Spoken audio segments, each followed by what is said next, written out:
معزز سامعین و ناظرین، السلام علیکم ورحمۃ اللہ وبرکاتہ۔ میں محمد شاداب رضا قادری۔ کسی نے ایک مسئلہ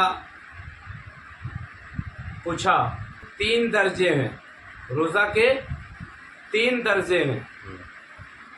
پہلا ایک عام لوگوں کا روزہ کہ یہی پیٹ اور شرمگاہ کو کھانے پینے جمع سے روکنا، یعنی صبح صادق سے لے کر غروب آفتاب تک اپنے آپ کو کھانے پینے اور جمع سے رکے رہنے کا نام روزہ ہے۔ دوسرا خاص کا روزہ کہ ان کے علاوہ کان، آنکھ، ہاتھ، پیر، زبان کا روزہ، یعنی تمام اعضاء کو گناہوں سے باز رکھنا، گناہوں سے دور رکھنا۔ اب انسان اگر روزہ رکھا ہے، گالی دے رہا ہے، روزہ رکھا ہے، بری چیز سن رہا ہے، غلط کام کر رہا ہے، تو یاد رکھیے روزے کی جو نورانیت ہے گالی دینے سے، غلط کام کرنے سے ختم ہو جاتا ہے۔ تو دوسرا خاص کا روزہ، یعنی آنکھ، کان، ہاتھ، زبان، یہ سب تمام اعضاء کو برائیوں سے روکے رکھنا۔ تیسرا خاص الخاص کا، جمیع ما سوا اللہ، یعنی اللہ عز و جل کے سوا کائنات کی ہر چیز اپنے کو بالکلیہ جدا کر کے صرف اس کی طرف متوجہ رہنا۔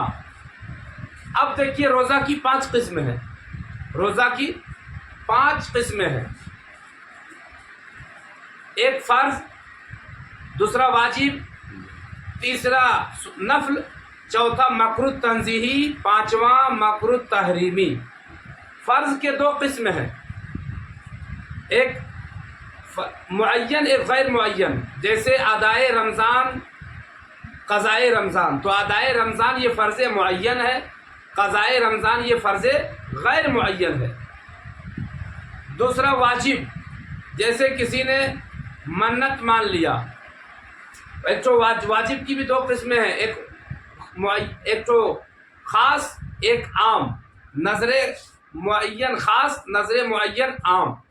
اب کسی نے منت مان لیا کہ میرا بیٹا بیمار ہے، یا اللہ اگر ٹھیک ہو جائے گا تو میں سوموار کی دن روزہ رکھوں گا، تو یہ نظر معین خاص ہو گیا۔ اب دوسرے دن روزہ رکھے گا تو درست نہیں ہے، روزہ تو ہو جائے گا لیکن جس خاص معین اس کو کہتے ہیں۔ اور ایک عام ہے، جیسے میں روزہ رکھوں گا، میرا بیٹا ٹھیک ہو جائے گا تو میں روزہ رکھوں گا۔ اب اگر وہ اس کا بیٹا ٹھیک ہو جائے تو اس کے اوپر روزہ رکھنا واجب ہوتا ہے۔ اور ایک نفل، نفل کی 2 قسمیں ہیں، ایک نفل، ایک مستحب۔ جیسے عاشورہ کا روزہ نفل ہے تو اس کے ساتھ ایک اور روزہ ملا دینا، ہر مہینے کے 13ویں، 14ویں، 15ویں کو روزہ رکھنا۔ اور ایک ہے مکروہ تنزیہی، جیسے صوم سکوت،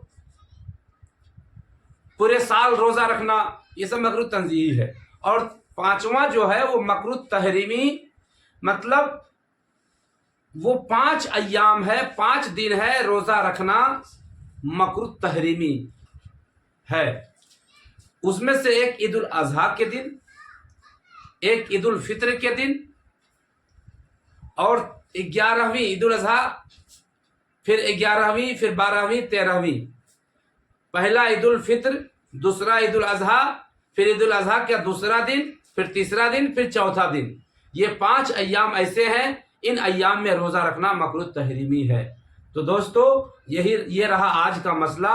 اس کو آپ زیادہ سے زیادہ شیئر کریں، سبسکرائب کریں، اور چینل کو لائک، فالو اور بیل آئیکن بٹن کو دبائیں۔ السلام علیکم ورحمۃ اللہ وبرکاتہ۔